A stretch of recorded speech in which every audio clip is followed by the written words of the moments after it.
Brian is these days the chairman of the Committee on the Present Danger of China, which I'm proud to be the vice chairman. And he and I wrote a letter that I mentioned just before the break.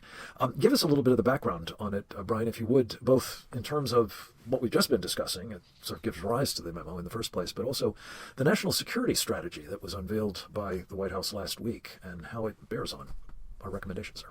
Yeah, thank you, Frank. The national security strategy, as far as it goes, is pretty tough and articulates a lot of very sensible, let's call it commonsensical kind of approaches when it comes to our enemies abroad. One of these, of course, is Communist China.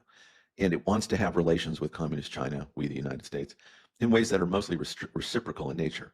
Now, I say that knowing Fair we all and reciprocal. fair and reciprocal. Yes, absolutely. And so I personally don't even think we need a document like the national security strategy.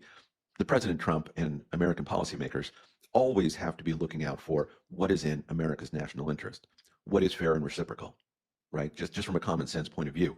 One of the things with Communist China is their trade policies. And are they behaving? Is the money that we are exchanging with Communist China when we engage in trade with them, are those relationships fair? Are the trade deals fair? Are we being treated the right way? Are we being excluded from Chinese markets when we give them access to US markets? And so this requires policymakers to examine and see whether or not, in fact, these things are fair and reciprocal. One of the things that is lacking in that document, even though I think it's quite good overall, is the kind of specificity when it comes to US investor dollars going to Communist China. And we have to be very careful, as we've been talking about, in making sure that no money is going there that would be at all harmful to the United States. Now, we suggest all these things at a time when we very much need to engage in trade with Communist China when it comes to these rare earth minerals and rare earth magnets that are essential to our manufacturing here in the United States. So we're in kind of a predicament right now. We would like to, I think, as a nation, have a more robust domestic manufacturing here in this country. We would like to decouple from Communist China, but we can't do so until we have a more robust manufacturing base here with the capacity to produce these rare earth minerals or acquire them from allies or friendly nations abroad. And so we are in this predicament right now where things are not quite perfect. We cannot decouple from Communist China. But the thrust of the memorandum we sent to the White House earlier today was that in that interim period, we want to at least make sure that there is not obvious investments being placed in companies that mean the destruction of the United States, and I would say the transfer of technologies going to Communist China. And one of the things that we didn't talk about when it came to Jamie Dimon was, they want to invest 1.5 trillion in American national security and infrastructure. Well, one of those things is artificial intelligence.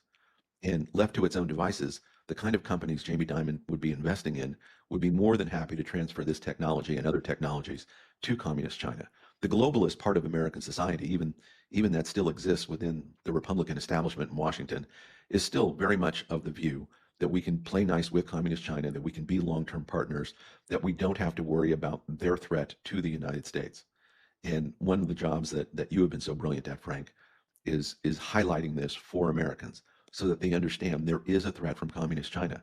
And unless we wake up to that threat and are extremely careful about, one, making sure we're not making the Chinese wealthy and technologically capable, but also that we need to be wealthy and technologically capable, until we have that understanding properly in place, we're going to be up against it. And that's one of the things President Trump is trying to correct here.